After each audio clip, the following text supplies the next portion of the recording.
Power on. Some of the trends that we've seen at CeBIT have been the shift to the east. We talked a lot about that yesterday, big data, the cloud, but cybersecurity is a big one as well, and that is increasingly coming into focus throughout the week. With us, we also have the Chief Technology Officer, Raymond Guinness at Trend Micro. And Steve, we may have some bad news for you because I know you wear your wearable watch, and so do I. And so, Raymond, that's what I want to start talking to you about because we chatted a little about this off air. Yeah. And wearables becoming hugely popular. We've got them, a lot of people at CNBC have them, but what kind of risk do they pose in terms of security?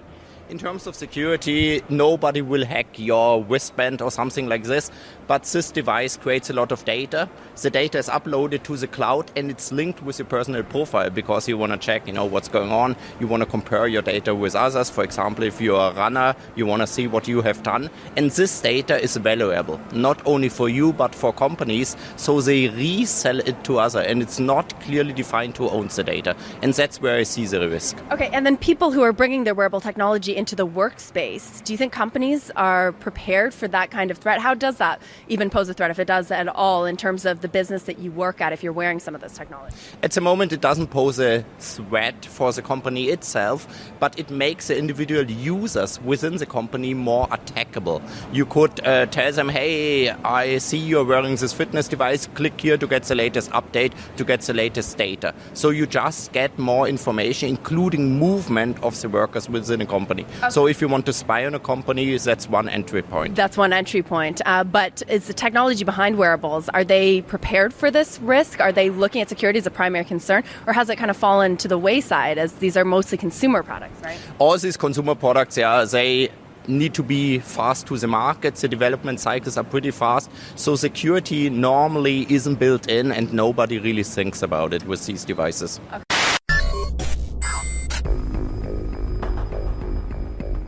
Earth, 2019.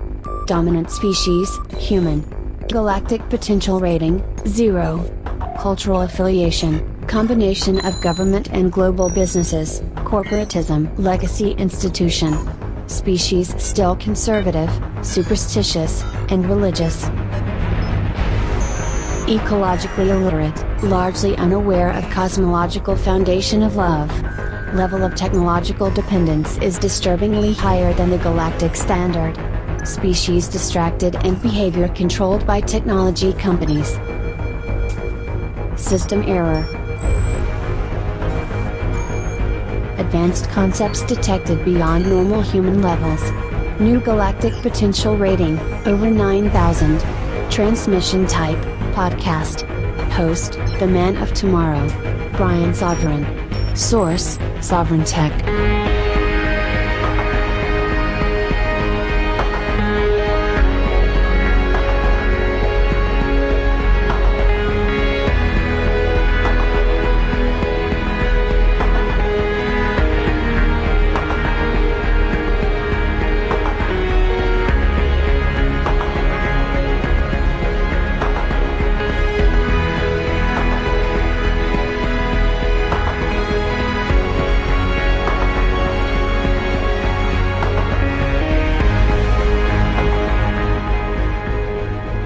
Because the only difference between me and the guy in the red cape is that, baby, I don't need a phone booth to get my action on. But let me tell you, I wouldn't mind if we still lived in a world where there were phone booths, especially after some of the news we cover in this episode of Sovryn Tech. And of course, it is I, the Golden Stallion, the man of tomorrow, Savzu, the rated R radio star, the man who always wears triple black, coming out of the Silicon Mill Yard, ready to take it all on once again. And this episode is going to be part of a double load, so you're going to get a couple episodes over a couple days. Had a very busy schedule over the past couple weeks. In fact, quite frankly, securing certain parts of the world, cyber securing, if you want to say that. But yeah, what was the phrase that I heard recently on Security Now? The Securious? Yeah, it's like, security and curious. Securious? Well, I was helping out some of the Securious, shall we say. And I'm always, it's always an honor when your work allows you to, frankly, actually help benefit everybody, by making one organization more secure. It helps out everyone. But been a crazy couple weeks. Of course, on Zomia 1, you get all kinds of action. And don't you tell me, there is nobody else out there like the man of tomorrow that can talk about as much shit as I talk about. You had an episode of the Gaming Grid. You had an episode of Sovryn Trek, which actually got a very kind share by a writer at the New York Times. Very, very honored by that. It was a pleasure to meet him. And also, you have TIE Fighter Renegades, that Rob and I do, plenty. And if you're a member of the Zombie 1 Underground, oh man, did you have some amazing Q&As to get your hands on. It's a great time. So there's always tons of content. You never have to worry about that on Zomia 1. But I know so many of you are ready for some Sovryn Tech. And so, baby, let's get into it. But now let's open this baby up. Oh, man. I'm going to try to keep my cool, to not lose my shit throughout our Story of the Week and throughout HackSec. We got great stuff to talk about during our This Week in Blockchain segment as well. And if we get to it, we've got an awesome climax to get into. Got to tell you, usually during the climax, again, we're going to start off with some Google action at the beginning here. A couple of big pieces of news. Certainly one of them that's a huge piece of news that's worthwhile to talk about. We're going to get into that. But before we do, let's get a little geeky for a second here. A little nerdy. I am surprised. I have not, because of my schedule, I have not had the opportunity to catch this yet. But Terminator Dark Fate came out, which I think I talked about a bit on the Q&As. Of course, I was talking about how Ellen and I, we were rewatching the Terminator series of movies. We didn't watch Sarah Connor Chronicles, even though that's one of the best shows. I mean, just one of the top shows ever made. Really brilliant shit. You can learn a lot, especially if you're into cybersecurity. Okay, if you're into privacy or if you're into concepts like live in obscurity, which we're going to probably mention later on, you can really learn a lot from the Sarah Connor Chronicles because, they lay out some very serious security measures and other things for how, if you really want to keep your privacy, especially even if you have, a T-800 or something coming after you. I think that's how serious they take it, right? And there's some real world applications. I don't mean apps. I mean applying things, concepts in that show. That is a must watch. If you're a fan of Sovryn Tech and how far we go with, security and privacy and all that, and anonymity, of course, you do yourself the favor and watch those couple seasons because, again, there's some really, really hardcore stuff in that is very useful. Like right down to even how you answer the phone using code words and all these other things. It's on. Anyway, so Terminator Dark Fate, it came out this weekend. Apparently it has bombed. Like it is not, as far as numbers wise, it is not doing well. I've seen some of the reviews. Reviews seem very mixed. Of course, I'm one of those guys. I really liked Terminator 3 and I liked Terminator Genesis. I thought both of those movies were great. Salvation was pretty good. Really more of the content around Salvation, like the Machinima series, the comic books, and I think there was a couple books that Timothy Zahn did for Salvation, which those were awesome. Far better than the movie was. So, I can't imagine that I would go see this and not like it, even though I think it'll probably, and I've seen this to some degree in the reviews, it probably falls prey to the problem of where it's almost like a Force Awakens situation, like with Star Wars, where it basically copies A New Hope. An argument could be made that Terminator 2 is very much copying Terminator 1. It's a lot of the same beats. But I was really surprised by this. I do plan on seeing it. You will get a review from me, but I am frankly very surprised that to hear it's not doing well. Maybe it could be kind of a November curse. I don't know, because I don't think Blade Runner 2049 did very well, and I thought that movie was fucking fantastic. Also, very original film. Very original film. One of the most original films to come out in the past decade or more, quite frankly. I really enjoyed that flick. That was good shit.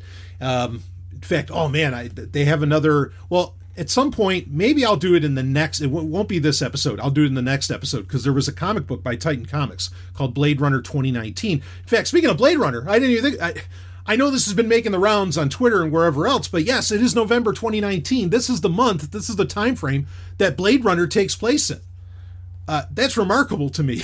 That's just consider that, you know, and how the world really does not look like that. I mean, the world might be just as depressing, but and we might really be heading for, you know, a sprawl-like situation, much like Blade Runner would put on display. But fuck. That sucks. It's an interesting thing, you know, quickly to bring up. But again, there will be a review of Terminator Dark Fate coming from me. It won't be in this episode, but again, I'm shocked that and really, if it does feel like much more of a rehash, I might not be too kind to it. As much as I love seeing Linda Hamilton kick ass.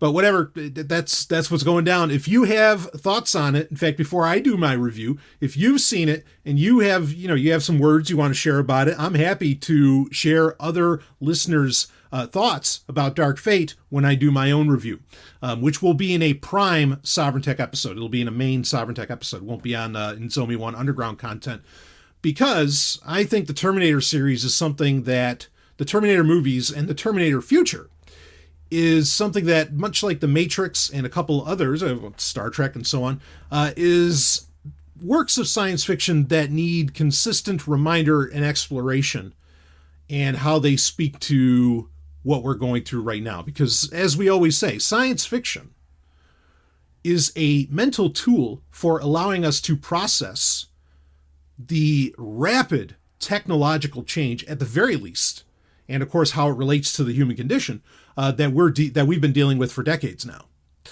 So it's a very important thing. You know, these things aren't just movies. I mean, you can go and have a good popcorn time with them for sure, but they are not just movies. Like certainly the classics were ways of exploring, and they kind of hooked you in with their believability. Believability used to be a very big deal. Even though you could argue that the effects didn't look as good, now that effects are so easy, now believability for even science fiction seems to have gone out the door. That's a whole other separate conversation, and not one we're going to get into, but something that is unbelievable. Let's get into our foreplay, where we talk about all the little stories going on in tech news, science news. Start this one off with a couple of Google stories, because they matter. So I am a Google Fi user. I've been testing it for a while. I did a review episode about that. I don't think I did the review episode for Sovryn Tech. It was Zomi 1 Underground content, so you can go and read about it there. There are real advantages to it. I don't know if we ever got to the story that Google Fi now offers an unlimited plan, even though really that doesn't make a whole ton of sense, because Google Fi has technically always been unlimited. As in, there is, you know, if you're a single user, once you use above 6 gigs of data, they don't charge you anymore. So effectively, your bill couldn't, as a single person user, couldn't go above $60. I think the unlimited plan maybe is more useful for people that, you know, have a family, or, you know, have multiple users, whatever. And there's certainly, you know, in fact, I brought this up in my Google Fi review, that the real advantage for Google Fi is the fact that you have that free tethering. Also, there's the VPN that's automatically baked into Google Fi. There's a lot of these nice little security features, but that also, I mean, the fact that like Google is so ahead of the curve of any, I mean, again, as I say often, it has been practically memed of me. Okay, fuck Google, you know, and really, fuck Google. All right, I'd be happy if that company didn't exist. Oh, look at that. Google Assistant just popped up. Yeah, fuck Google. How do you feel about that? What can I do for you? You can go fuck yourself. Thank you, Assistant. Okay. Anyway, fuck Google. But they are ahead of the curve, and they do a lot of security right. You know, like the Google Advanced Protection Program that I think everybody should be on if they have a Google account, and unfortunately, who doesn't? But regardless, you know, they will implement a lot of the latest technologies, including they have some very, like with the new Pixel phone. We haven't done a review of the Google event. There's not a whole ton to say about it. I don't think, or no, we did, because we talked about what, what's his name? Osterloh there, what he was saying about Google Nest. So we did kind of cover that. But anyway, they will implement a lot of the latest protocols and technologies into Google Fi and really into their phones and so on. Like they have phones that now have basically like dual band 4G, which is very interesting. A lot of interesting concepts like that. But anyway, I don't think I said it earlier, but the point I was going to make about Google Fi, where it's really handy, is if you are like a digital nomad, and say you have either, maybe you have a family and you're a digital nomad. I don't think too many people talk about that, but whatever. Maybe you're a couple going around, or who knows? I don't know, maybe you're poly, whatever. It can be very handy to just have that phone that you could set down and just turn on the hotspot, and you have unlimited data and you could connect all your devices to it, quickly. And it's really great as a mobile internet provider, basically, not so much as a carrier. But so just bringing that point up now, what is Google doing? So Google is in their Messages SMS app. So this is only on Android, on your Messages SMS app. They have finally, they are forcing, first off, actually with Google Fi, and this is important to bring up, with Google Fi, I got the notification that this was turned on. Okay, the RCS protocol, which is, what is it, Rich Chat Services? Is that what that stands? Or Rich Communication Suite? That's what it stands for. Rich Communication Services. That's it. Took me a second. Now, this isn't a new idea. Basically, this is an evolution of SMS. It's using a lot of, similar SMS infrastructure, but it can do so much more. I don't think, here's the thing. So the RCS, which is finally, again, this has been around since like 2007. So this is a protocol that's been getting developed for over a decade. And, SMS is still widely used around the world, or all over the world. Okay. It's not, part of the problem with SMS is that you have SMS rates, right, for carriers all around the world. Now in the US, we're used to where it's just like for free, just like phone minutes. They're basically for free, and generally you only pay for data. But around the world, SMS fees can be really serious. That's how WhatsApp became such a big deal, because it used data, which, data wasn't the expensive part. SMS and talk minutes were what was expensive. And so these other apps ended up taking over. So you could say SMS for many is really an afterthought, but it's always there, and it's available basically on every phone. So RCS was supposed to be an evolution of this, to where you can put more complex ideas into the SMS infrastructure effectively. That's the basic gist of this. Okay. I don't think you can do encryption. I don't think you can do end-to-end encryption with RCS. Maybe that's something that can be put in a later version of the protocol. But you can do read receipts and a lot of other ideas into RCS. And Google has, really backed off of most of their chat services. They have really done a horrendous job. A lot of them they've shut down over time, right? Allo, go down the list. But they have been spending a lot of time putting more and more things into Android Messages, that app, which they run, okay, which is the stock SMS app for most phones now, okay? Even though there used to be manufacturer-specific SMS apps, Messages has really kind of taken over for that. And that's ultimately fine, because it's open source and they've baked it into, Android in such a deep way. Okay. So they put out, or it was announced, that anybody that has an Android phone and is using the Messages app there's a little quote unquote hack you can do, which will, that's hack in the literal sense, that can activate RCS no matter what carrier you're using and where you are in the world. Because they were rolling it out in France and maybe the UK, I think it was earlier this year, or maybe it was last year, that they started doing that. But you can do this with anyone. There's a link in the show notes for how to find out how to do that. However, I did not do this hack because it didn't really matter much to me. If I talk to people, I use generally Telegram or Signal or maybe Twitter DMs. Okay.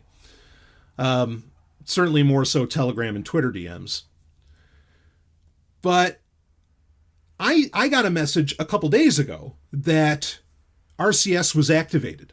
Now, that's probably because of Google Fi. Because Google runs it, they can force whatever protocol they want, to be used on their devices. So, and I use a Moto X4, which is also a fully, Google Fi works with any device now, but Moto X4 was meant to be basically like the more budget-friendly, even though it's not exactly budget-friendly, but the more budget-friendly option for phones on Google Fi that have all of Google Fi's technologies. The Moto X4, let's be clear here, is basically, it's the modern Nexus phone.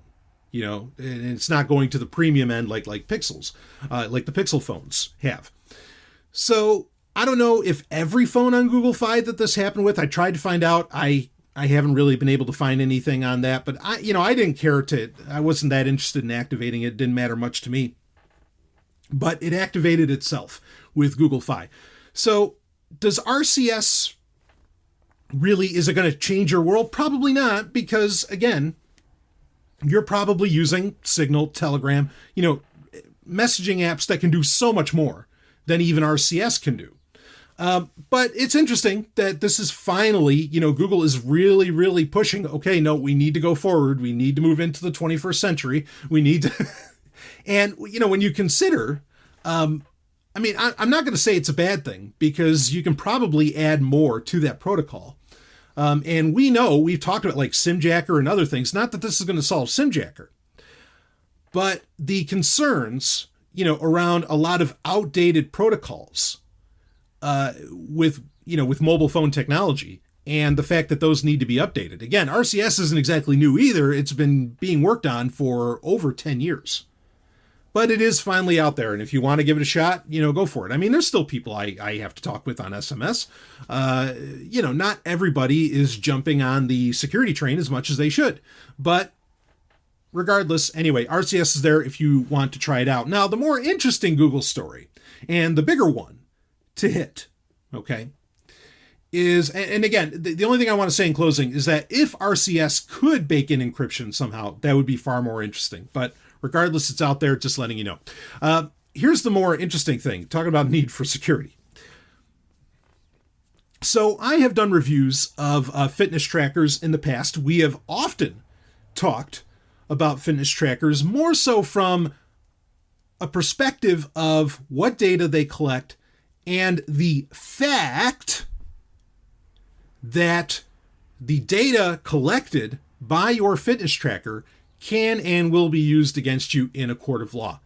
We're going to talk more about this throughout this episode, okay, through that abstract point.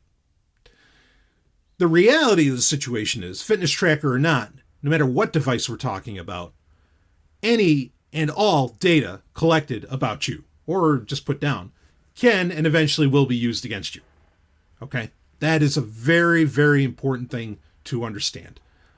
Whenever you type on a keyboard or touch a key or touch an app or whatever on your phone or on your laptop or something, always keep in mind that there is the very real potential that whatever you're doing can and will be used against you in a court of law, which effectively means that your life could really be on the line with any of this. So we've talked often about how FitBit data, or wearable data, anyway, whatever the device, has been used in courts of law to implicate, or even, admittedly also to, quote unquote, set somebody free. But, me personally, granted I'm an anarchist, but I think the government thinks of everybody as a criminal. And so, I think any data tracking that you, or metadata tracking even, that you can, or that's going on for you, you should consider as something that will be used against you and not for you. Okay? So anyway, Google, now here's the rub. I have said and warned about fitness trackers. Now, I have a fitness tracker. I've reviewed fitness trackers on this show. I'm actually wearing the Mi Band 4 right now. Now, understand that I'm very particular with this. I don't use it as a fitness tracker. I turn off all of that functionality because, and it's not because I'm not into fitness. As many of you know, it's quite the opposite. Okay. I spend an hour to 2 hours every day in the gym.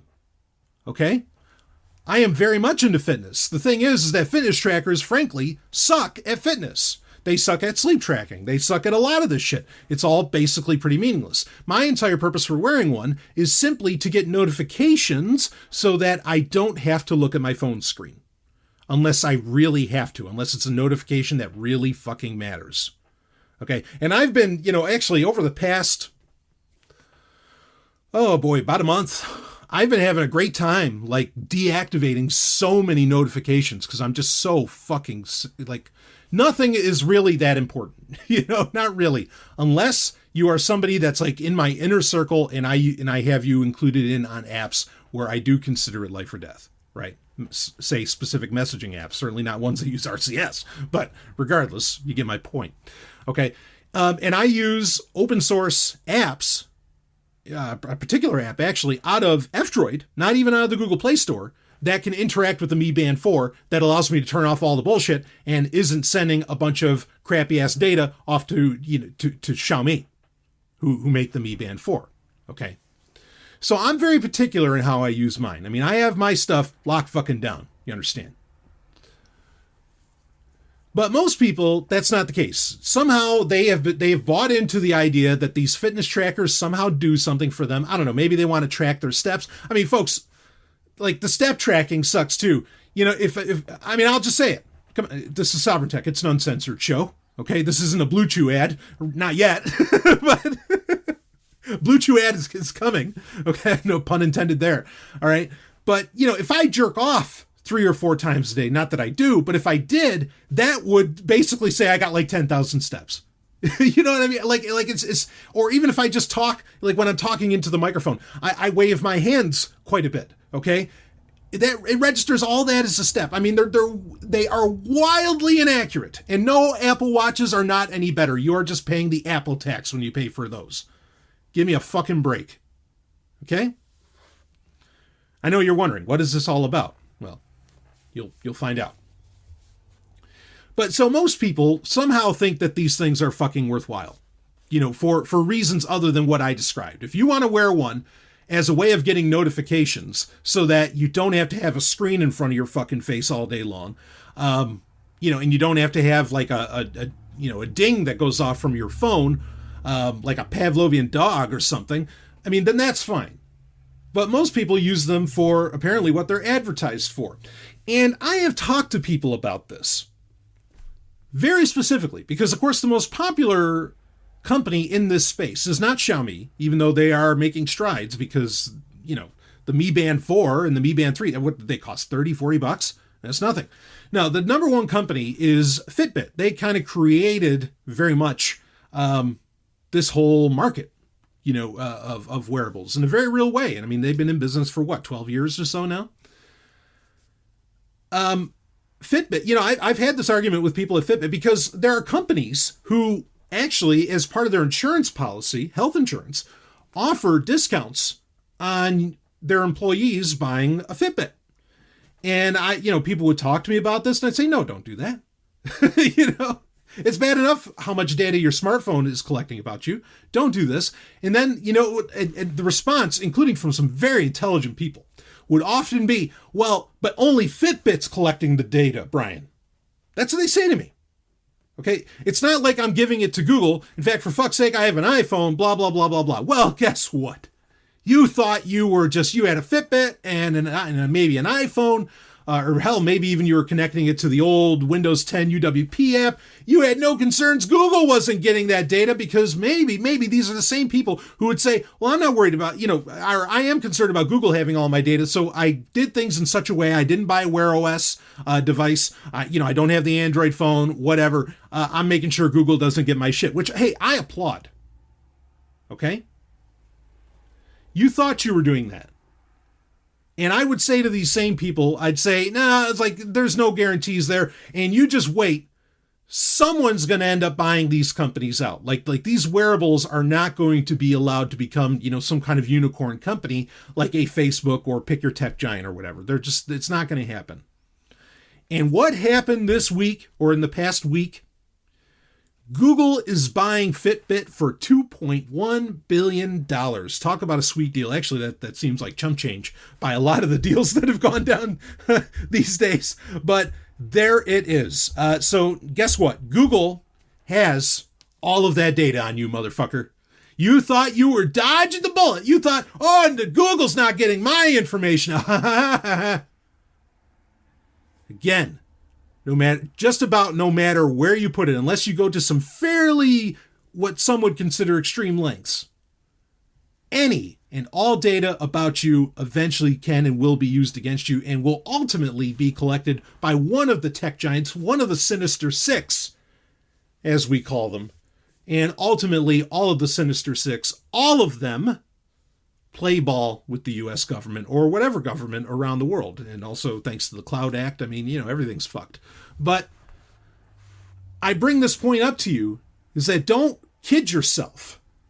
Okay, that one of these companies, or don't even treat them as necessarily any different. I mean, I've recommended over the years, okay, let's try and take some of these tech giants down.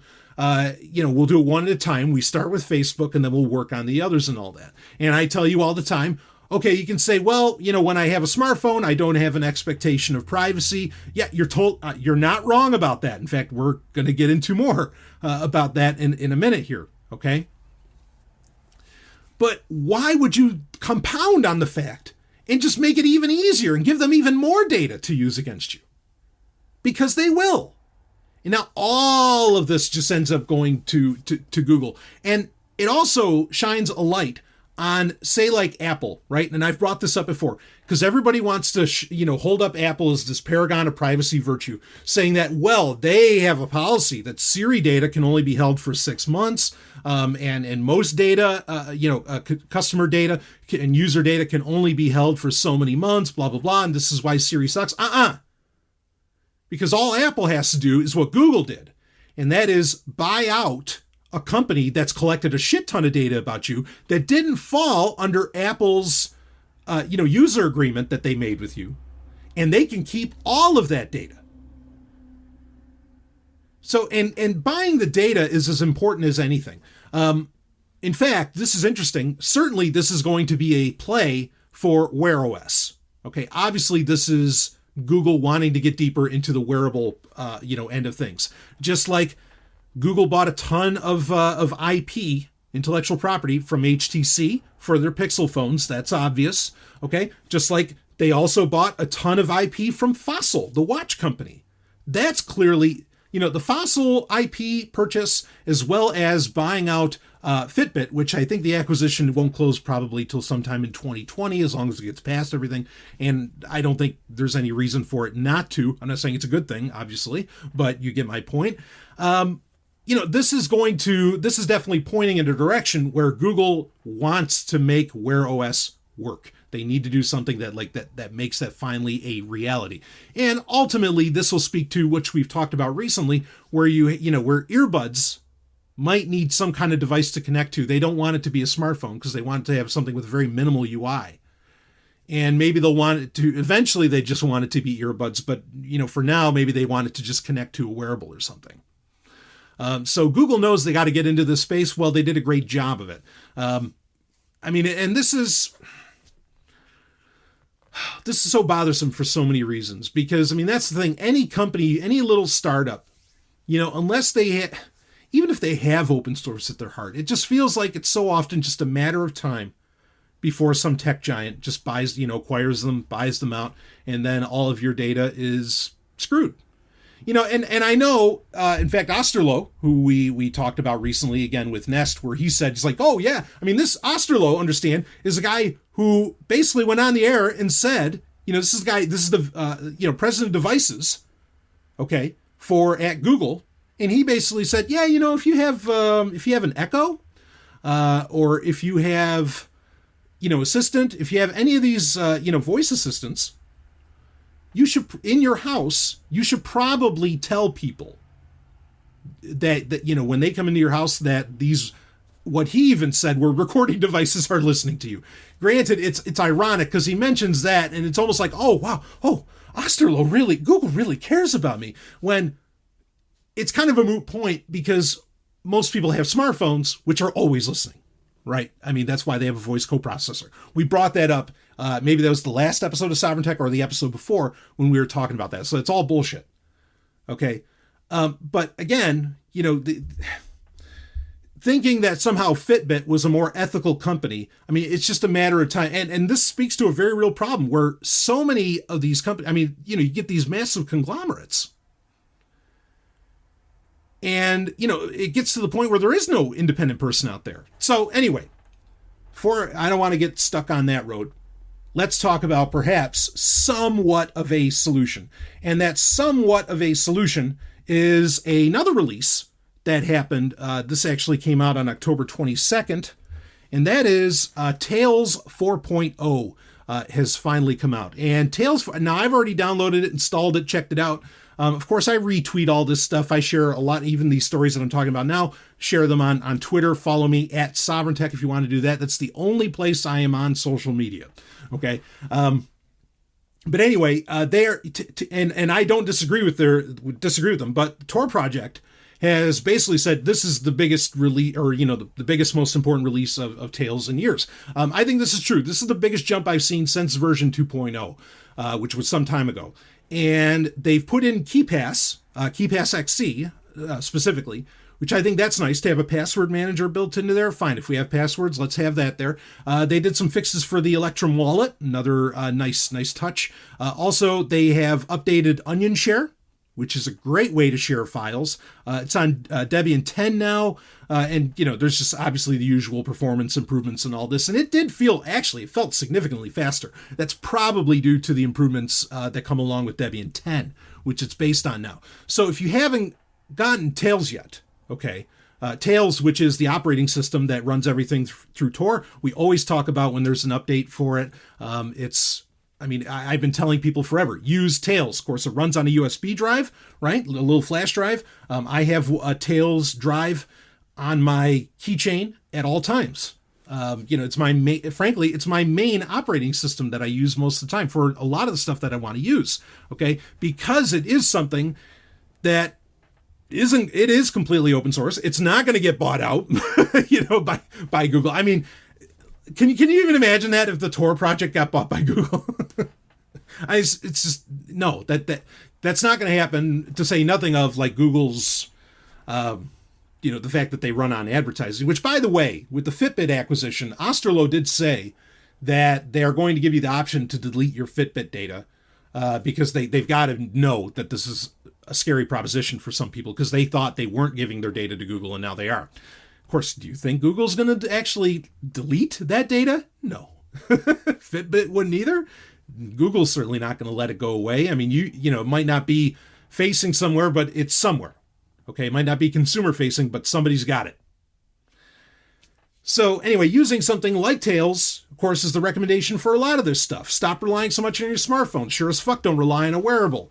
Rely on something that actually respects your privacy, even if there are ever any kind of security flaws, which Tails is generally on top of, like with, Meltdown, Spectre, and so on. Okay. At least they are trying. At least they want to respect your privacy, your security, your anonymity, if you're going for that. I looked at Tails 4.0. I thought it was fucking brilliant. Nice touch. Version 9.0 of the mobile Tor browser also came out as well. Make sure that you're updating to that. But anyway, I mean, that's really all I have to say about that is that, we talk about all these things going on.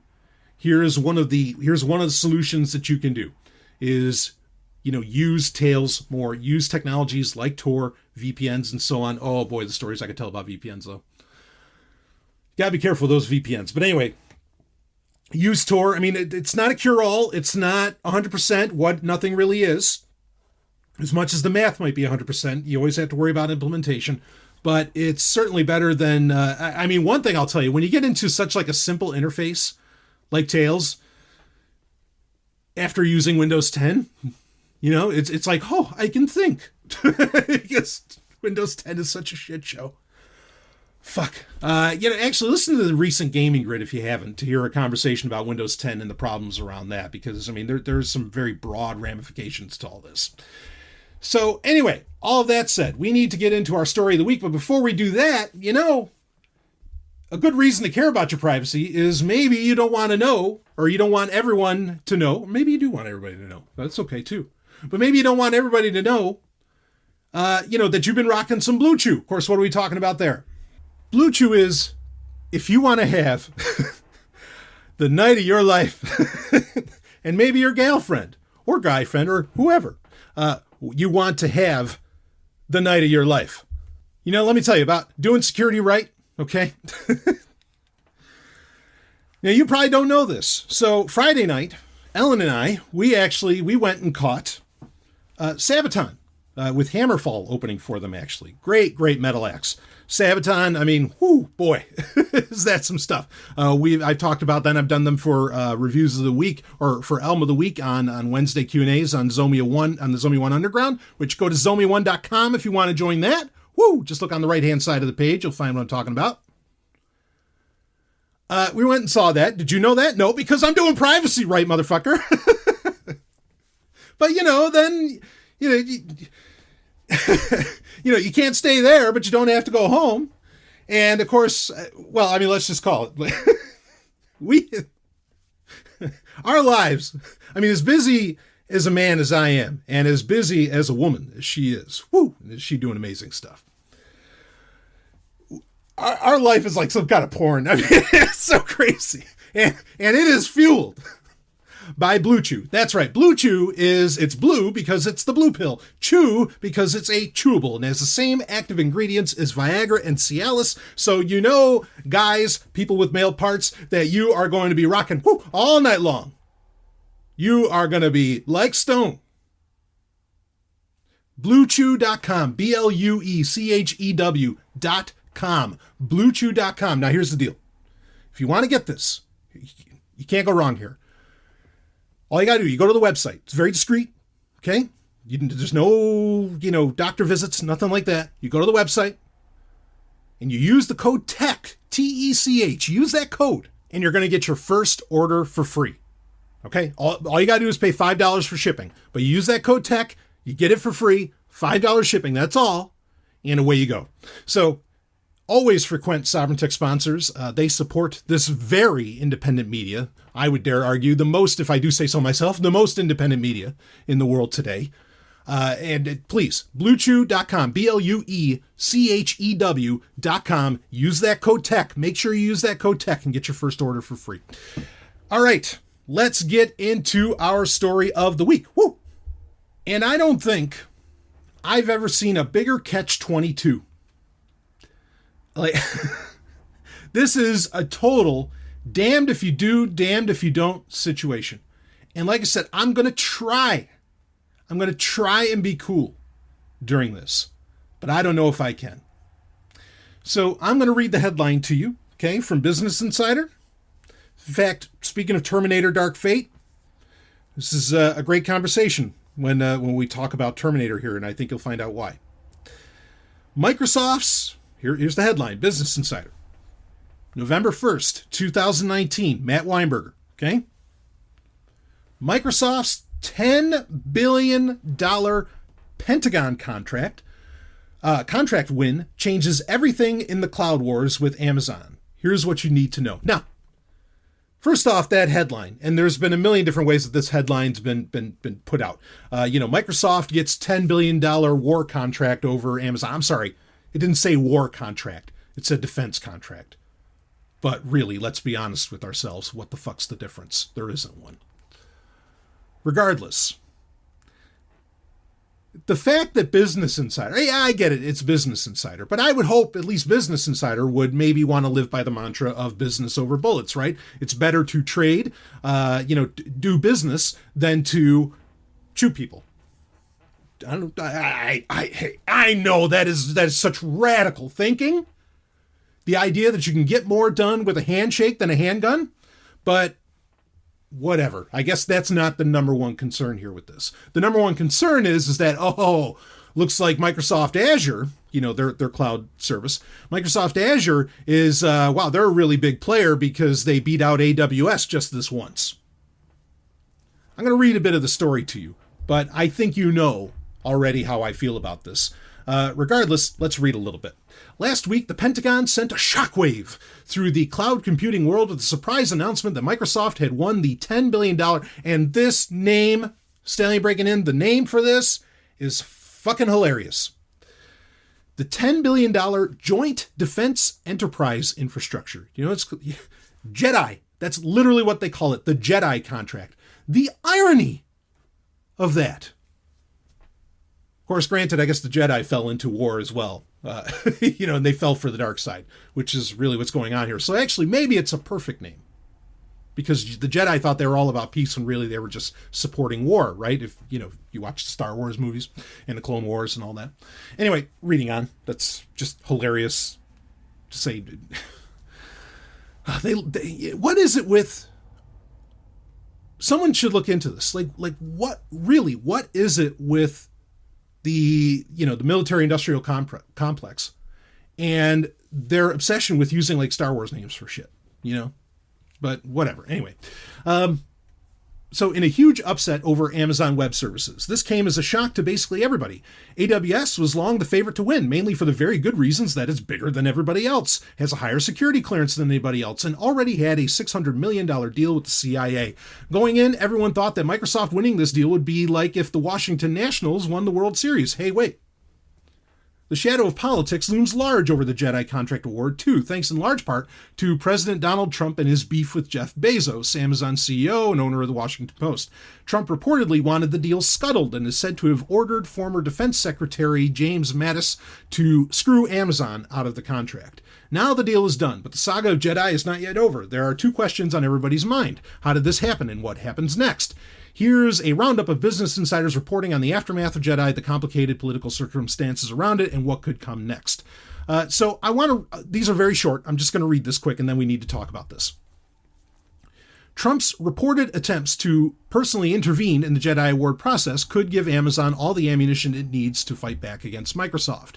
I guess basically Amazon could play the political game, not like they're already knee-deep in it, entrenched in it anyway, and argue against this. I don't know. Anyway, at the same time, experts tell Business Insider that the Trump factor may have been overrated in the JEDI conversation, and there's every reason to believe that Microsoft won the deal on its own merit. If that is true, Stallion breaking in, that is not a compliment. Reading on, and for Microsoft, it's a reassuring sign that it's on the right track, but it might still has a lot of work to do before it can actually fulfill the terms of the JEDI contract. Fuck, I hope so. Anyway. A surprise winner in all this, Oracle, which failed at its attempt to derail the JEDI process with a series of protests and legal challenges against Amazon, but which succeeded in slowing things down enough for Microsoft to get its act together and win. Because Microsoft and Oracle are now cloud partners, it can still benefit. As of the time of writing, Amazon hasn't taken any action in the wake of the JEDI decision. Last we heard, it was keeping its options open, but Stallion breaking in, none of that really fucking matters. The legal crap around this means absolutely nothing. I remember there was this tech giant. I'll tell you the name in a second. Not Oracle. There was a tech giant in the 80s, actually in the early 90s, that they got this really, really awesome defense contract. I get so confused. I know it's DOD. Department of Defense, but for some reason I keep calling it Department of War. Oh, that's because that's what it used to be called when it was more honest. Oh well. Anyway, so I remember when they got this war contract. Defense contract. And it was basically, and in fact, it was cloud computing before that was even a term. And it was tying together, which is part of what this JEDI program is about. It was about tying together a lot of defense systems. And these defense systems,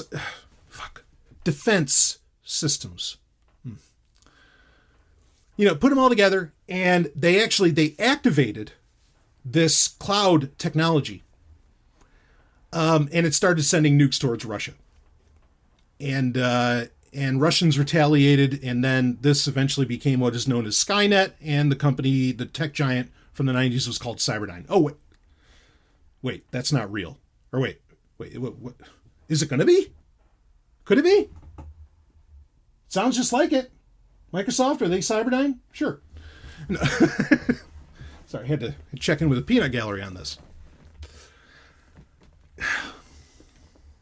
I mean, it's hilarious that, like, in the same, basically, like, the same week, the same day, actually, it was to the day that it came out when this contract was awarded, when the Jedi contract was awarded to Microsoft, this cloud defense contract was awarded, was the same day that Terminator Dark Fate came out in Germany, its original release. That's fucking nuts. I don't know where to go with that, but I'm just putting that out there. Now, let's actually talk about what's going on here. Microsoft. Here's, I was, a few years ago, just before OneDrive Gate happened, and that's when I finally said, all right, fuck you, Microsoft. When Satya Nadella took over, I really thought, okay, maybe, Steve Ballmer's out, the Bill Gates concepts are out, whatever. Maybe Microsoft is really going to change things. And, a lot of predictions, which may still end up coming true, even though, again, OneDrive Gate is completely unforgivable. It's just unforgivable because, at the time it was exciting, right? Because Microsoft here, they were saying, okay, $9.95 a month, you're going to get Office, you're going to get Microsoft Office, the latest version at all times, and you're going to get unlimited cloud storage. Unlimited.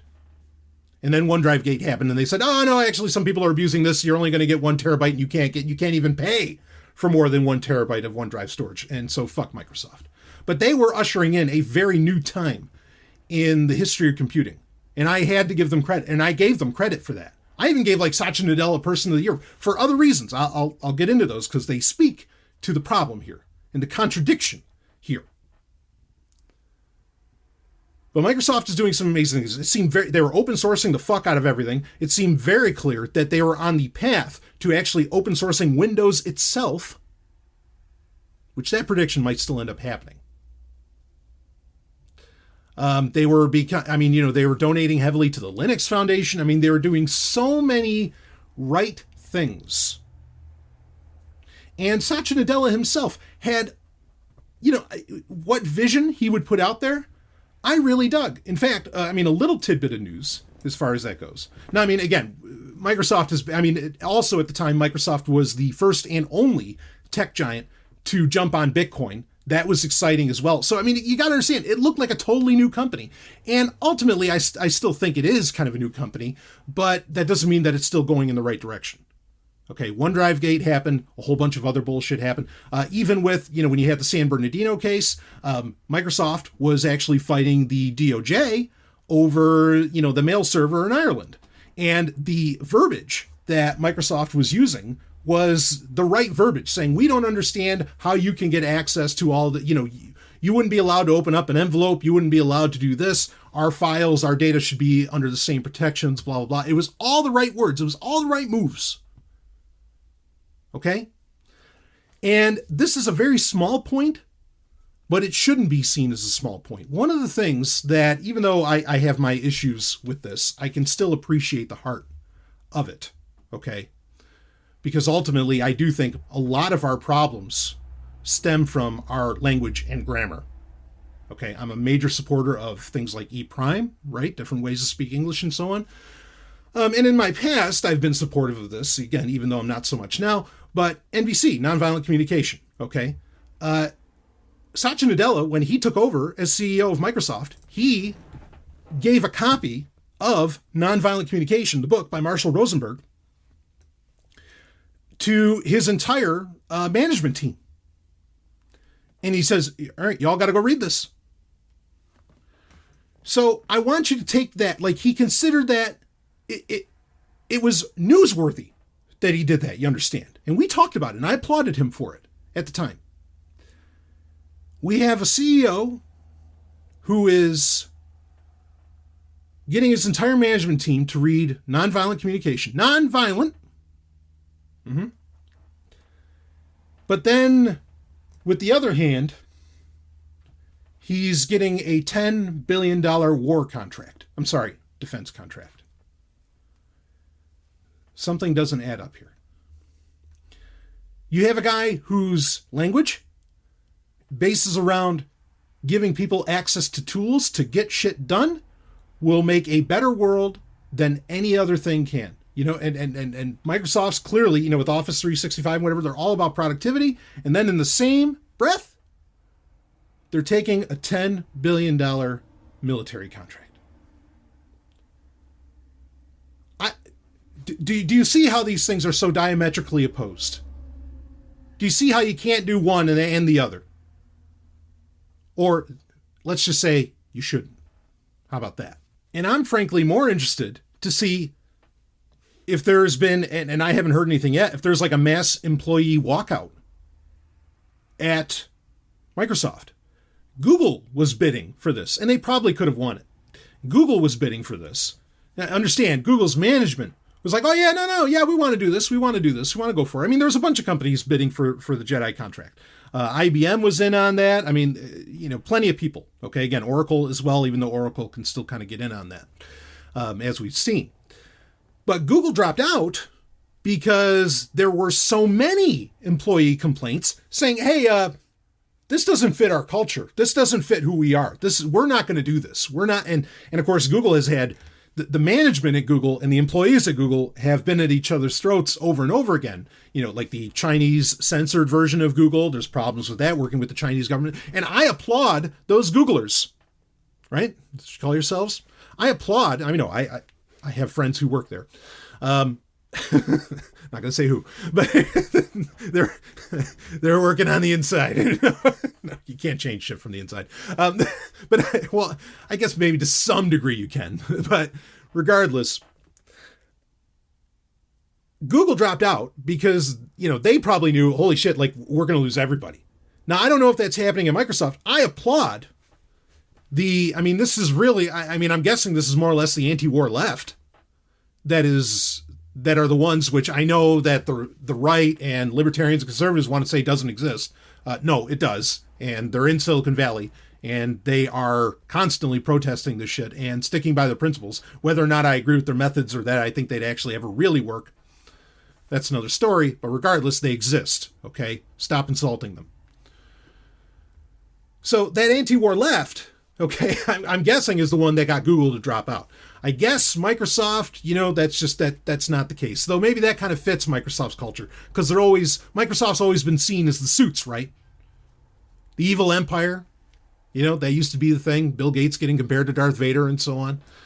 Back in the 90s. I remember that very well when I was growing up. So, I mean, the idea of this very thing existing is terrifying in and of itself. Okay, it really is. But understand, every company that was bidding for this and thought that this was going to be a good idea and wanted to play ball with the military, you should be very mindful about and be watching out for. And is this, you know, can I use this to weasel in? I'm happy to weasel in. Use this to weasel in my message of, for fuck's sake, use Linux. Yeah, I'll use that right now. Stop giving Microsoft, you know, Windows 10, stop supporting Microsoft. Stop it. Go. I mean, and if you listen to the Gaming Grid, I make the case there, okay, that actually Microsoft, you know, because the one conceit I gave a lot of people is that, well, yeah, you know, you're going to use Windows because, frankly, you know, PC gaming, that's where it's at. Well, that's not going to be true for much longer, I don't think. So get out ahead of this. Get away from these companies. Okay? We were just talking about getting away from Google. I ain't playing favorites. But if the employees are not taking a stand against Microsoft for this kind of horseshit, again, applause to Google employees for taking a stand against their management. All right, I'll give them that. I'm not saying Google's a good company. Obviously not, because the management, don't think Google's the better one here, because the management wanted to do it anyway. It's just they knew that they wouldn't have a company after the fact if they did. So if employees aren't standing up against Microsoft, you, the computer user, can. And you can say, no more. I'm not dealing with this shit anymore. and cancel Office 365 or whatever. You want to do some activism? Here's some activism. And you can contact Microsoft and tell them, you're a supporter of the military. I can't get behind this anymore. I am no longer going to be one of your customers. Give that a shot. I'm not going to play the hard line. This is up to you. But if you want to do some activism, here you can do it. But I will admit that a part of me, as soon as I read this story, instantly thought Skynet. And I was like, ooh, too close. Anyway, we'll be right back with some more Sovryn Tech. Woo! It ain't going to get better either. Hey, if you have a project that needs reliable cryptocurrency data, check out blocktap.io. Blocktap.io is a universal cryptocurrency API. You can get historical prices for Bitcoin and other digital assets that you can use to build charts and do market analysis. Blockchain data is also indexed, so you can get transaction statistics, address balances, and more for Bitcoin and other networks. Blocktap.io is free for personal use, and you don't even need to create an account to access the API. To get started, try some of the example queries on the homepage at blocktap.io. Again, that's blocktap.io. blocktap.io, and we thank them for sponsoring Sovryn Tech. Woo! Let's get back to the show.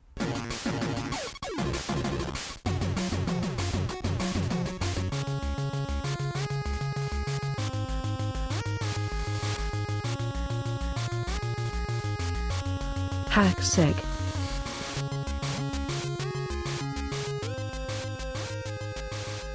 Well, like I said, it's not going to get any better here during HackSec. But before we get into our next story, I want to tell you about Sovryn Tech sponsor, new Sovryn Tech sponsor, Vaultoro. That's Vaultoro, Vaultoro. Okay? Vault, like a gold vault, which it is, and oro, which in Spanish means gold. So gold vault, Vaultoro. You got to love that name. Anyway, I want you to go there. Go to vaultoro.com, Vaultoro.com. Okay? And what you can do there, this is the first ever Bitcoin and gold exchange. Been in business since 2015. I know the cats running this thing.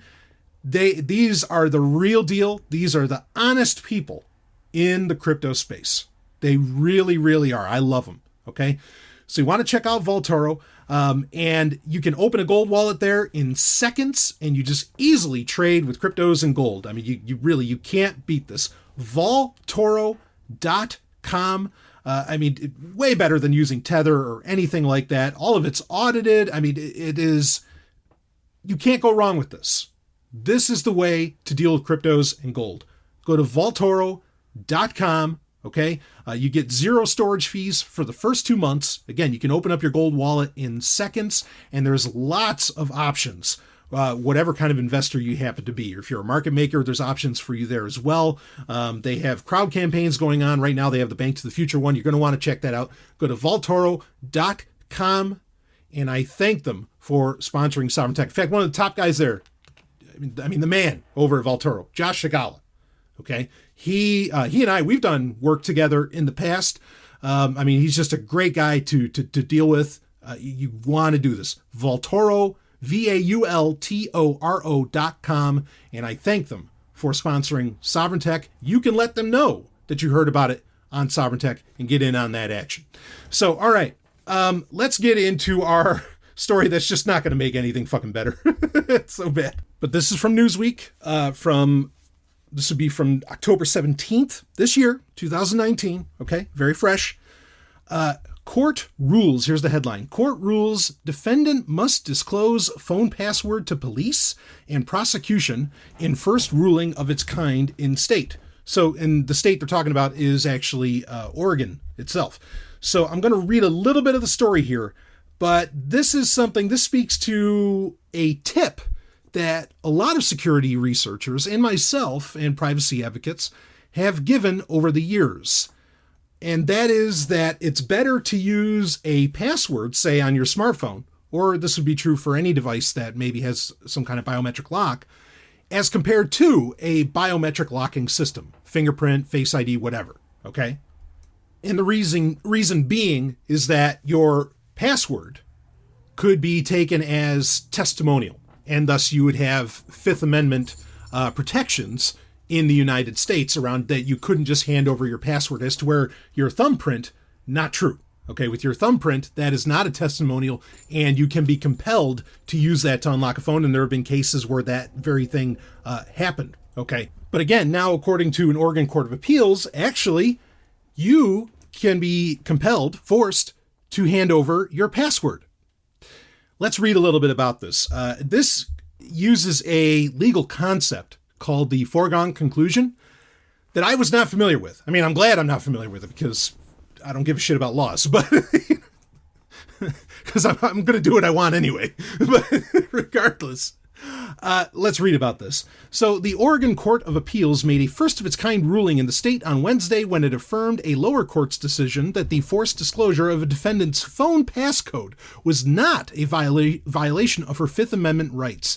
Catrice Pittman crashed her car into a tree on June 2016, leaving an adult friend and 5 children, ages 2 to 10, with wounds that include internal injuries and broken bones. According to the prosecution, she admitted to using meth that night, the Oregonian reported. Okay, Stallion breaking in quick. Obviously, I am not supportive of doing anything that puts other people at risk, etc., etc. I am whatever. People do what they do, okay? But to say that there wasn't something tragic that happened here, no doubt. Okay, especially to those children. God damn it. That's horrible. All right, I'm not taking anything away from that in any of my commentary about this story. Okay, let's read on. Pittman pleaded guilty to driving under the influence of intoxicants and 5 counts of second and third degree assault, another charge that the prosecution had been pursuing and hoping to reinforce with evidence from Pittman's iPhone was that she was allegedly dealing methamphetamine. That charge was later dismissed. A Marion County judge sided with police and prosecutors by ordering Pittman to enter her passcode, and on Wednesday, the Oregon Court of Appeals agreed with that ruling. Her defense attorney argued forcing her to do so would violate her rights against self-incrimination. Stallion breaking in, or testimonial, under the Fifth Amendment of the U.S. Constitution and Article 1, Section 12 of the Oregon Constitution.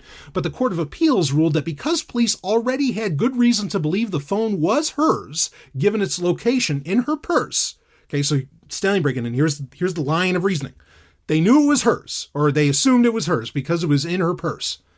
The fact that she knew its passcode was already a quote-unquote foregone conclusion. In other words, she could be compelled to cooperate as an exception to her constitutional rights. The foregone conclusion standard keeps cropping up in cases like these. It allows prosecutors to bypass Fifth Amendment protections if the government can show that it knows that the defendant knows the passcode to unlock a device. In the age of increasing encryption, courts have been asked to order suspects to give up their fingerprints, face scans, and passwords to unlock phones that could lead to make or break evidence in a case. The Oregon Court of Appeals ruling that Pittman's cell phone password disclosure would be upheld was the first time an appeals court in Oregon has ruled on this issue. Unlike Pittman's case, though, many court decisions and appeals have ruled in favor of the defendants, though for many courts it's been a divisive issue. Courts in Idaho, California, and then it says Idaho again, have found that compelling the production of fingerprints is unconstitutional under the Fifth Amendment, though most of these decisions have been reversed. In Virginia, a judge ruled that the state could compel an alleged rapist to produce a fingerprint, but not a passcode. Quote, the fingerprint, like a key, does not require the witness to divulge anything through his mental processes, end quote, the judge wrote in his opinion. Quote, unlike the production of a physical characteristic evidence such as a fingerprint, the production of a password forces a defendant to disclose the contents of his own mind, end quote. In a 2-to-1 ruling in the Indiana Supreme Court, the state appellate judges found that forcing a defendant facing stalking and harassment charges to unlock her cell phone would violate her civil rights. Quote, the Fifth Amendment privilege against self-incrimination reflects our nation's fundamental principles. These principles should not be altered by the advance of technology, end quote. Wow, I wish more people knew that one, or actually believed that. We get that all the time. You know, I mean... Like, if privacy is a right, not to get into a conversation around whether or not rights exist, they don't, but in this conventional infrastructure, okay, or paradigm that we're talking about here, the idea that, well, just because a new technology comes out that can somehow supersede that privacy in some way doesn't mean that we've lost our privacy and doesn't give anybody, even the government, the right to invade upon it. Man, I wish more people believe that kind of shit. If you're going to believe in rights, might as well believe in that one. Whew. But regardless, that was a Judge Paul Mathias wrote in the 43-page majority opinion. In a 2018 Florida robbery case, a divided appeals court sided with a criminal defendant who fought turning over his cell phone passcode to police. The ruling by a panel of the First District Court of Appeal came after two other state appellate courts came to different conclusions. The Florida case also put a twist on the foregone conclusion standard. Whereas the government in the past has only had to show that the defendant knows their password, in this case, the court says that the government needs to show that it knows specific evidence needed to prosecute the case is on the device. State court decisions don't have the power to change the way these types of cases are decided throughout the country, but it is one more decision that prosecutors may be able to reference in future proceedings. So this is ridiculous, straight up, okay? And I think most people, unfortunately, and this is part of the problems with talking about things like rights, as in it's something that's listed off in some bill in some building a few thousand miles away or whatever. People, and also caring about laws, people get the reality of the situation, the true problems, the root of the problem, the root of the situation really gets ignored. And I want to get into that. Okay.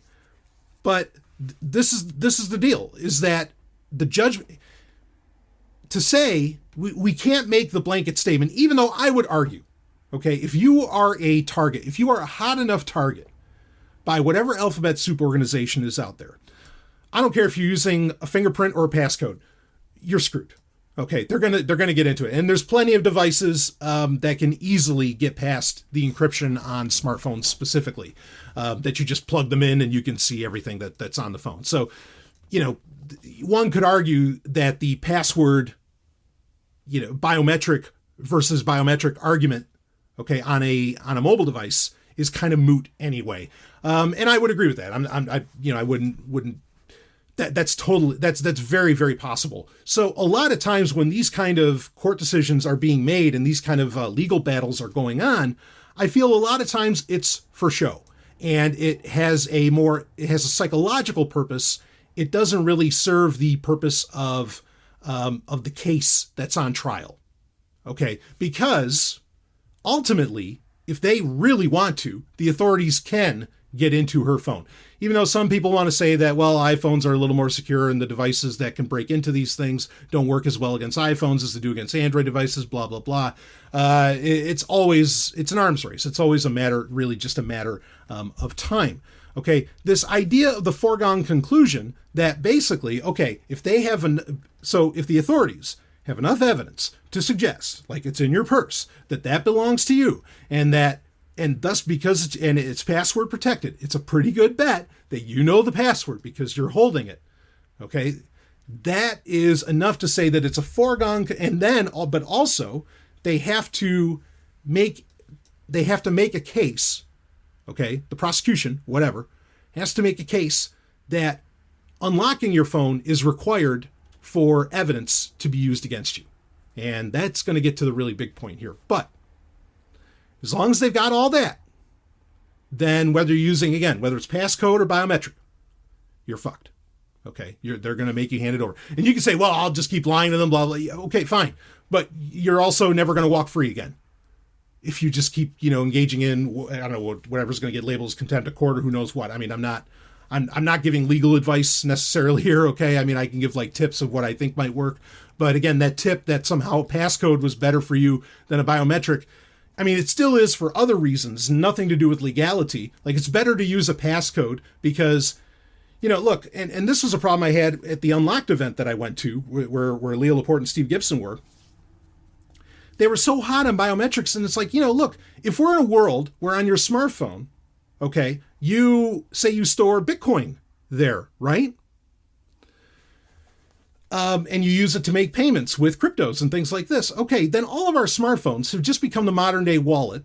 And anybody with a baseball bat that can hit you over the head and then just use because it doesn't, I mean, hell, they could just off you because biometrics don't exactly care whether you're warm or not, or you know what I mean.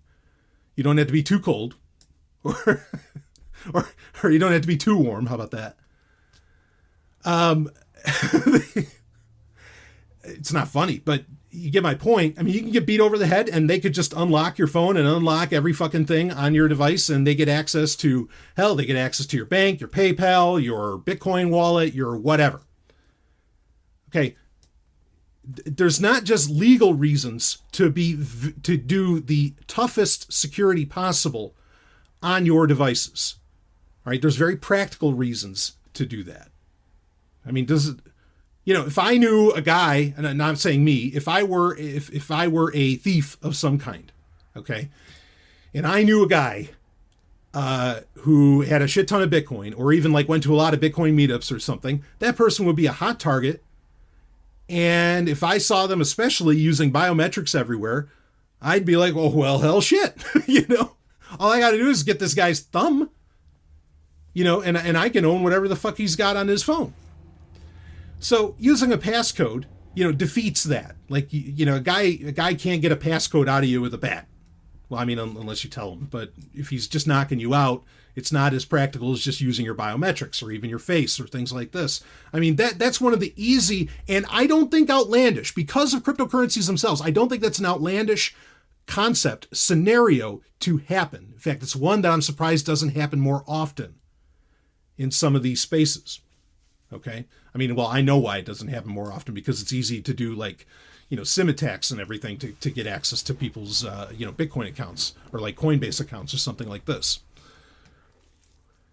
So anyway, there are practical reasons to still use a passcode, even if it's no longer, a protected under the Fifth Amendment. Granted, whatever court you go to, you have no idea how the decision's going to swing. And even then, if it goes in your favor, it might end up getting reversed, which we went down the cases of all that, how that happens, when that happened, it has happened. Okay. So there's no reasonable expectation, once again, of privacy when it comes to, your devices. Okay. And I would argue more particularly, say, your smartphones. But now all of this is really sidestepping the heart of it. Okay, and what's really at issue here, and what I don't think a lot of people consider, and this speaks to what we were talking about earlier with wearables like FitBit, okay? And that is any and all data that you input, however and wherever, can and will be used against you. And I dare say, okay, that unless you're going to certain extremes, like you're using, a laptop or a dark Android tablet, and you're running Tails and you're pretending that you're somebody else for anonymity, and you're, using it like 5 miles away from your house on, McDonald's Wi-Fi or whatever. Okay. It's not if, it's when that data will affect you, will come back to haunt you. Okay. Your phone, and this is a technical term, okay? Not talking sexy here. This is a technical term in law enforcement. And that is an orgy of evidence. Your phone. And it's not just like, because you could say to yourself, well, I don't take any pictures with it, so there's no pictures on there. I don't have, maybe I don't text with it or whatever, and so the phone calls aren't stored on it unless you recorded them, but generally they're not stored on it, blah, blah, blah. You could say, I don't put any identifiable data whatsoever on my smartphone. And you would be dead fucking wrong if you think that there still isn't evidence on that device that, again, can and will be used against you. Why? Because metadata. They want, what were they going for over this woman who's potentially a meth dealer? What were the authorities going for? They were probably wanting to, look, okay, where has this device been? Are there financial transactions perhaps? But even just where the device has been. Is it in an area that in Oregon we know is a hotbed for meth dealing activity, whatever. Okay. The metadata alone. And this is, I know what I'm about to say sounds really extreme. Okay. And you can choose to ignore it or tailor it to your own personal tolerances. Okay? But I am here I'll give you solutions, even when they are extreme, but they're the only solutions, then they're the solutions. Okay? Or I am just here to give you the reality of the situation that the news does not give you. That whatever story, however, wherever you look this up, I've even heard other podcasts that I love that talked about this, and none of them got at the heart of it. Okay? And again, the heart of it is that your phone, no matter how careful you think you are, is collecting data about you. Data that, again, because it needs to be said over and over again, can and will be used against you. And like I said, it's not if, it's when.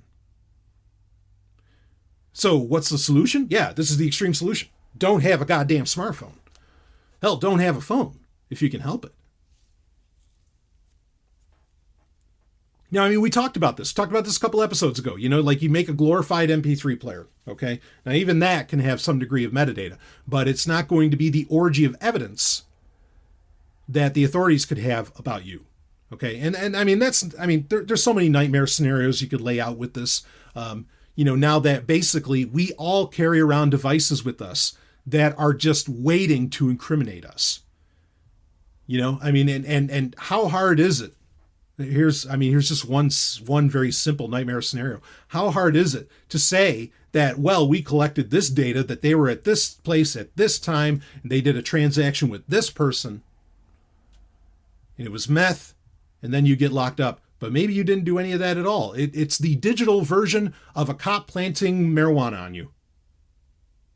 I don't imagine that that's too fucking hard.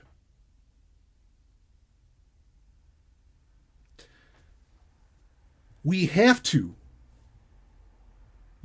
know, okay, that it's not about the photos on your device.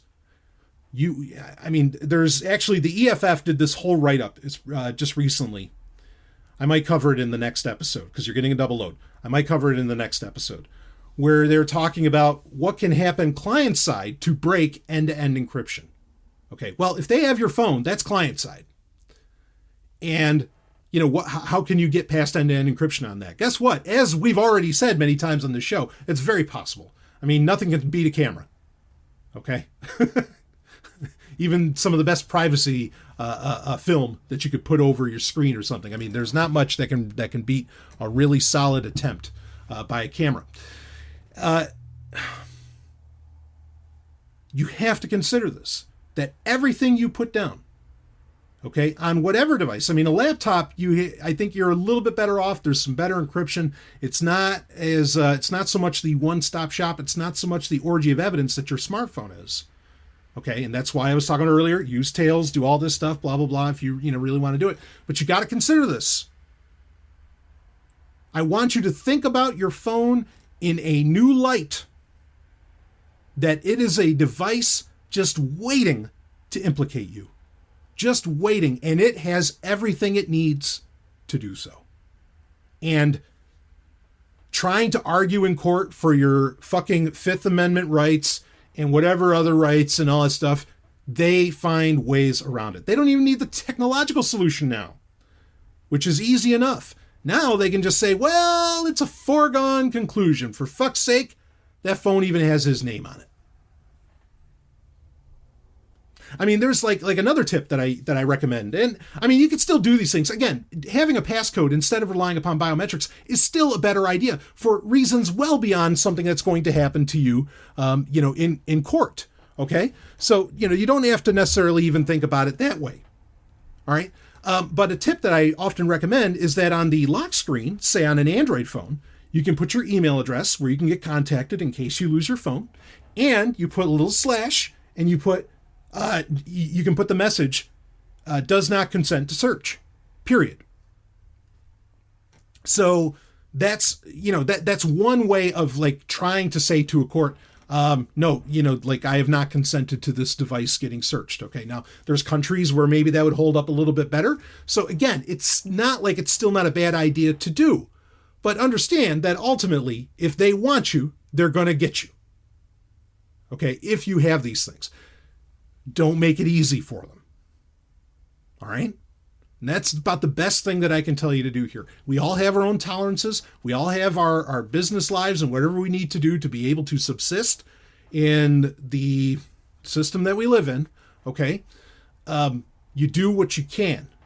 But at the very least, all right, remember what's the old saying from Dune, right? From Thufir Hawat? The first step in avoiding a trap is knowing of its existence. Know that device in your pocket is a trap. There's another quote. Here's a Star Wars quote for you, right?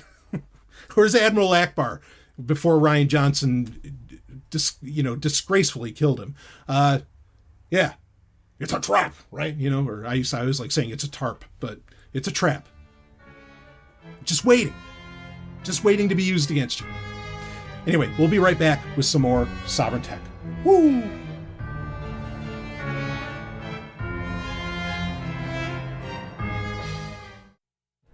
In 2014, he ran from Miami to San Francisco, raising awareness for Bitcoin and the homeless epidemic in America, and now he's doing it again. Blockchain evangelist and advocate for homeless rights Jason King is running across North America right now, from Miami to Santa Monica, right now. 5 years later, his commitment to promoting blockchain technology and fighting the homeless epidemic in America is stronger than ever. And you can help Jason now by going to blockchainacrossamerica.com. While you're there, donate to Satoshi Forest Sanctuary Incorporated to help the homeless, along with all kinds of other ways you can help. Get involved today. blockchainacrossamerica.com. That's blockchainacrossamerica.com.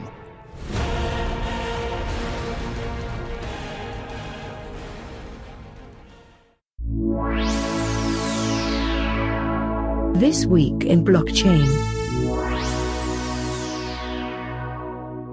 I don't think in this episode we're going to be able to get to the climax, which is so sad because I've been holding off on this movie, which isn't that good to review, but I want to talk about it because it has a very interesting setting that it gets used in. The movie's Nude on the Moon, so if you haven't watched it yet and you're waiting for my review, here's your chance to go watch it. I think you can find it on YouTube, Nude on the Moon. It's from the 60s. Anyway, I do want to get into this Week in Blockchain segment because it speaks to overall the conversation we've been having this whole episode. And so I consider it important to get out there, more important than talking about some movie. Okay? But before I do that, okay, if you want to talk about these issues or make people aware, maybe you're worried people just don't know, and they probably don't.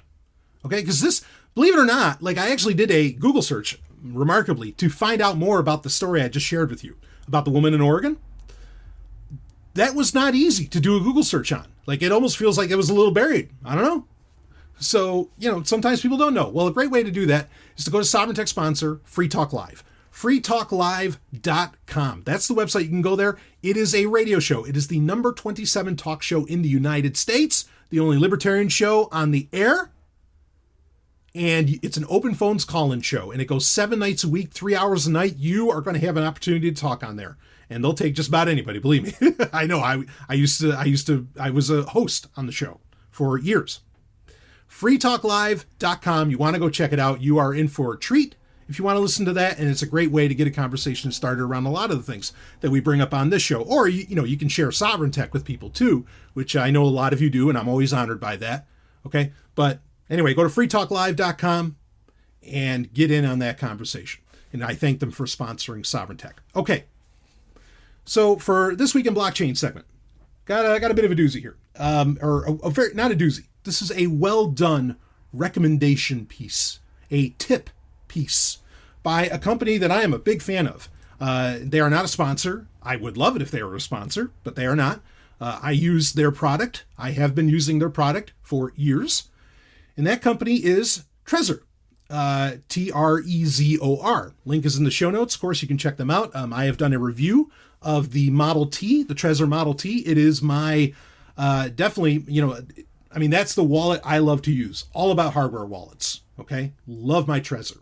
And I consider them the best of the bunch. Okay, out of all the hardware wallets out there, they are the Cadillac. Some people don't like Cadillacs. I don't know. They're the Lincoln. You pick. Okay, you want to go Benz? I don't know. Whatever one you consider the best. They are that.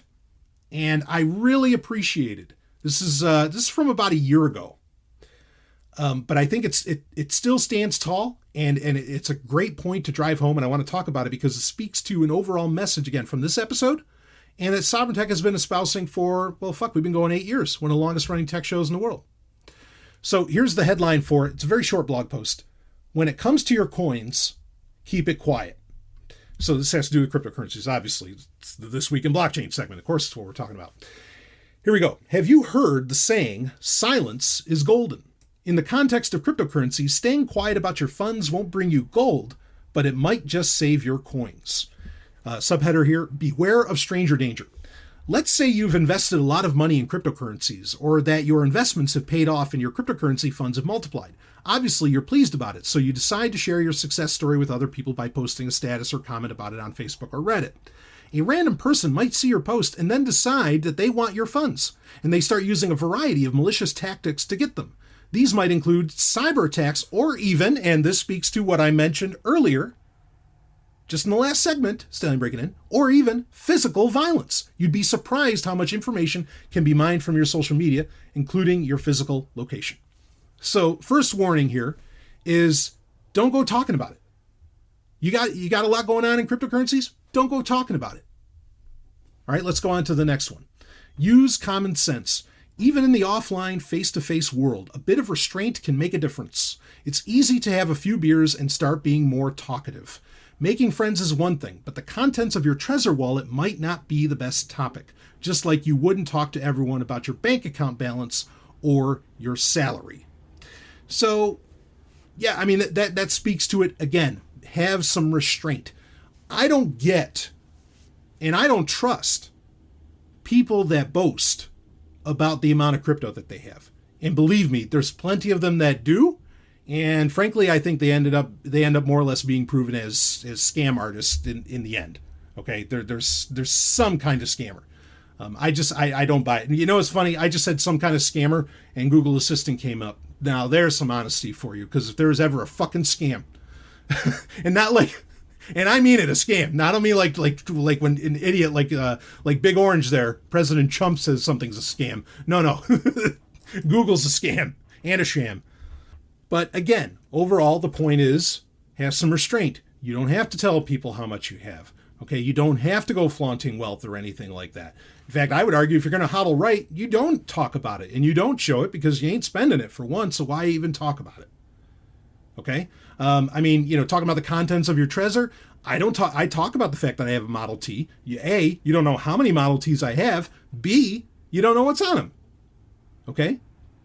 It's just best practice. But these are things I don't think people think about, just like the physical violence is certainly one that I don't think people think about. Let's go on. Don't be an easy target. Trezor hard wallets, either One or Model T, are perfectly safe, heavily protected storage for your coins and private keys. However, keeping a low profile will protect you from other people even trying to steal your funds or harm you. Physical violence and blackmail are things even Trezor cannot protect you from. Well said. So here's the last bit, what to avoid. While publicly advocating the benefits of crypto is perfectly fine, boasting about how much you actually own is not a good idea. I agree. Avoid talking about your account balances with people you don't trust. Sometimes you should keep quiet even with people you trust. I agree with that completely. Avoid posting about your personal funds on social media and on internet forums. Absolutely. Again, any data you put out there can and will be used against you, as we've been saying this whole episode. Never post your recovery seed online or show it to anybody else. Obviously. But if it wasn't obvious to you, there you go. In fact, keep it out of the sight of cameras as much as you can as well. Use a fresh receiving address for your incoming transactions. If you aren't careful, your address can be used to track your balance and transaction history. And this is from a year ago, but it was updated just at the end of the month of October 2019. And that's how it ended up crossing my radar. I think that this is a great little reminder. Links in the show notes if you want to reread it and share it with people. Okay.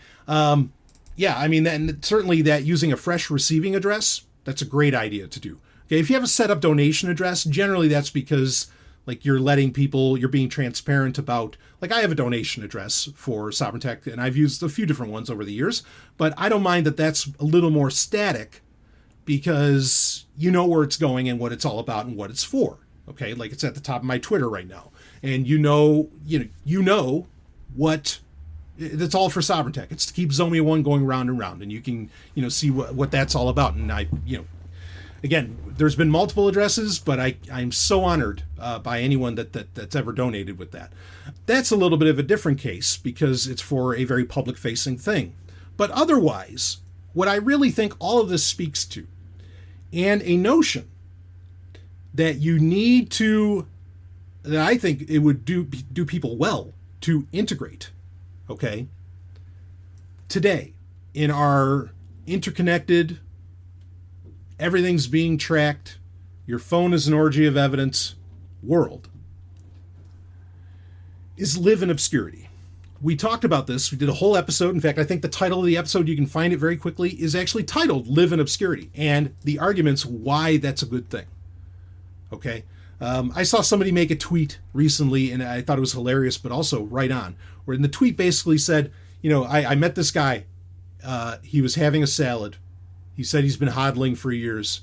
He doesn't post on Twitter. He doesn't have a podcast. He doesn't do any of this stuff.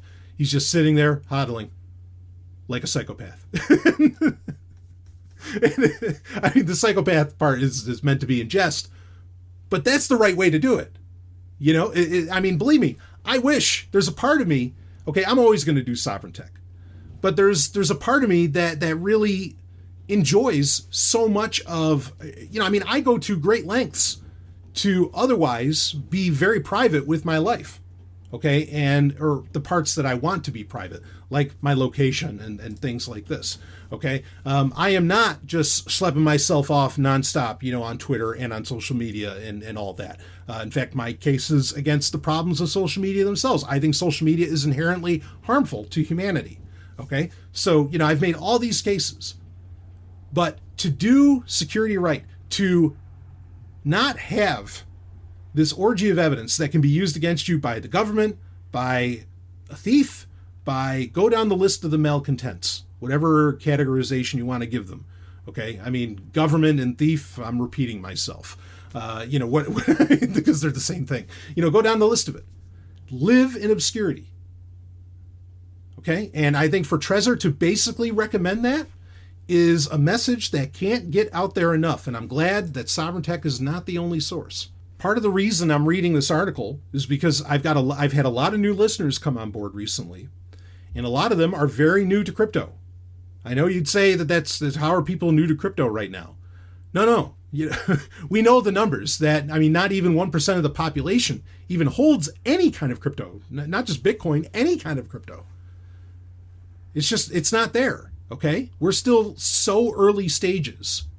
You know, we want to get people excited about it, okay? But then when we get people excited about it, let's tell them some best practices when we do it. And I thought that this little blog post says so much, and I want you to think about it in the bigger abstract notion of that concept of living in obscurity. Okay, I could get into a big conversation around the problems of celebritydom and a lot of these other things. I already did that in a past episode of Sovryn Tech. You can go find that. The episode is titled, I'm pretty sure it's titled Live in Obscurity. If I think of it, I'll link to it in the show notes. Okay, and check that out and give that a listen to understand that concept. But this idea that, we just need everybody to, you know, I want everybody to see me. Oh, fuck, I've gotten crypto rich and all this.